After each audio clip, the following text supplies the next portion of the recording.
الشيطان الرجيم بسم الله الرحمن الرحيم الحمد لله رب العالمين الصلاة والسلام عليك يا رسول الله الصلاة والسلام عليك يا حبيب الله الصلاة والسلام عليك يا مذنبين يا رحمة للعالمين اللهم أنت السلام ومنك السلام تباركت يا ذا الجلال والإكرام سبحان الله وبحمده عدد خلقه ورضا نفسه وزنة عرشه ومداد كلماته آمين من ثم آمين السلام عليكم ورحمة الله وبركاته কেমন আছেন সবাই? আশা করি ভালো আছেন। আমিও ভালো আছি। আজকে আপনাদের সামনে কিছু আমল তুলে ধরার চেষ্টা করব। আর যারা পাঁচ ওয়াক্ত সালাত আদায় করেন তারা আমার এই ভিডিওটা দেখবেন। ইনশাল্লাহ আশা করি অনেক কল্যাণ সাধিত হবে। আসুন আমরা আমল সম্পর্কে কিছু জানার চেষ্টা করি। বিষয়টা হচ্ছে, আমরা যখন ফজরের সালাত আদায় করি, ফজরের সালাত আদায় করার পর কিছু তাসবিহ তাহলিল আছে, এগুলো আমরা নিয়মিত পাঠ করে থাকি, সেগুলো পাঠ করব।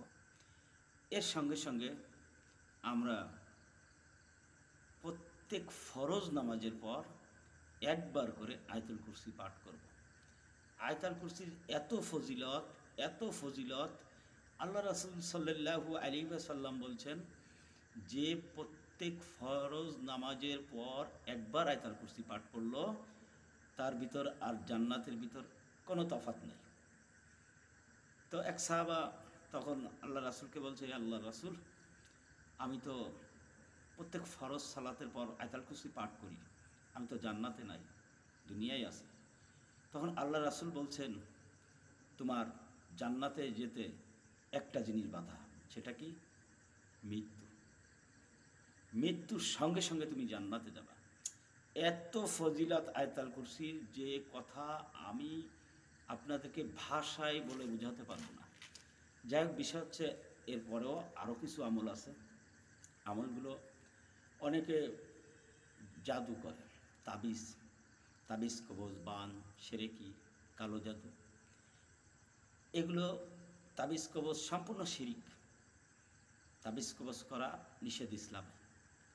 আল্লাহ রাসূল সাল্লাল্লাহু আলাইহি ওয়াসাল্লাম কখনো নিজে তাবিজ ব্যবহার করেননি, কাউকে তাবিজ ব্যবহার করতেও দেয়নি। তাবিজ কবজ এগুলো মুরশিকরা বিশ্বাস করে। মুরশিক, কাফের, বেদিন। কোনো মুসলমান তাবিজ কবজ বিশ্বাস করবে না। আর যদি বিশ্বাস করেন কেউ তাবিজ কবজ, আপনি বেঈমান। ইসলামে তাবিজ কবজের কোনো স্থান নেই। ইসলামে আছে আল্লাহর কোরআন, সূরা, দোয়া, কালাম। তাবিজ কবজ আছে, নেই এটা বলা ভুল। এরা মুরশিকদের জন্য, কাফের, বেদিনদের জন্য মানুষের ক্ষতি এরা এখনও এই দুনিয়া থেকে করে যাচ্ছে। আর এর থেকে বাঁচার জন্য আল্লাহ রাসূল সাল্লাল্লাহু আলাইহি ওয়াসাল্লাম, এক ইহুদি মহিলা তাকে তাবিজ করল। শুধু তাবিজ করেই নাই, তাবিজ করে কৌটার ভিতরে ভরে গভীর পানির নিচে রেখে আসছিল। তখন আল্লাহ রাসূল অসুস্থ হয়ে পড়লেন। তখন অসুস্থ হয়ে পড়ার পর আল্লাহ ওহী নাজিল করলেন জিবরাইল আলাইহিস সালামকে দিয়ে। তখন নাজিল হলো সূরা ফালাক, সূরা নাস। এই সূরা ফালাক, সূরা নাসের দ্বারাই আল্লাহ রাসূল সাল্লাল্লাহু আলাইহি ওয়াসাল্লাম এই তাবিজ কবজ থেকে নিজে সুস্থ হলেন, নিজেকে মুক্ত করলেন। আসুন আমরা এই বিষয়ে আজকে জানি। ফজরের সালাতের পর তিনবার 3 কুল পড়বেন। সূরা ইখলাস 3 বার, সূরা ফালাক 3 বার, সূরা নাস 3 বার। জোহরের পর একবার করে, আসরের পর একবার করে, মাগরিবের পর আবার 3 বার করে সূরা ইখলাস 3 বার, সূরা ফালাক 3 বার, সূরা নাস 3 বার। এভাবে আমল করবেন। এশার পরে একবার করে পড়বেন। রাত্রে যখন ঘুমাতে যাবেন তখনও 3 বার করে পড়বেন।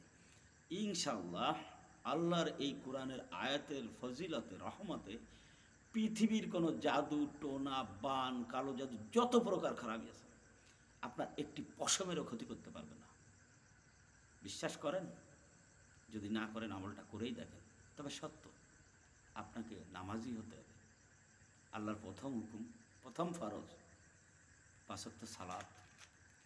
এই সালাত যদি আপনি আদায় না করেন, আপনার কোনো আমল কাজে আসবে না। ভাইরে, এই দুদিনের দুনিয়া করে সবাই মহিয়া হয়ে ব্যস্ত হয়ে গেছে। দুনিয়ার মোহে পড়ে টাকা পয়সা গাড়ি বাড়ি এগুলো কি আপনার সঙ্গে যাবে? কবরে যাবে? কবরে আপনি কি নিয়ে যাবেন বলেন? শুধু 3 টুকরা সাদা কাফনের কাপড় ছাড়া আপনার সঙ্গে কিছুই দেওয়া হবে না। আপনি আজকে দুনিয়া করে নিজের আল্লাহর হুকুমগুলো ফরজগুলো অমান্য করছেন, শয়তানের সাথে হাত মিলাচ্ছেন।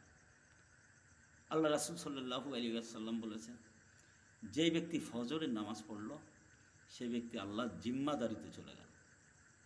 আপনি 5 ওয়াক্ত সালাত আদায় করেন, সালাত যদি আদায় না করেন আপনার এহকাল পরকাল সবই বরবাদ হয়ে যাবে। আসুন, সময় থাকতে ফিরে আসুন, তবে ইস্তেগফার পরে ফিরে আসুন। আপনাদের জন্য আল্লাহর দরজা সবসময় খোলা থাকে। ভাইরে, বিপদ আপদ আসার আগে আপনারা ফিরে আসুন। বিপদ এসে যাওয়ার পরে তখন কোনো তওবাই কাজ হবে না, কোনো অনুনয় বিনয় অনুতপ্ত কাজ হবে না।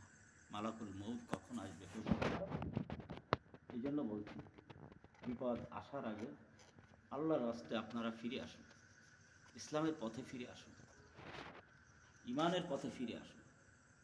আমি আপনাদের অনুরোধ করি।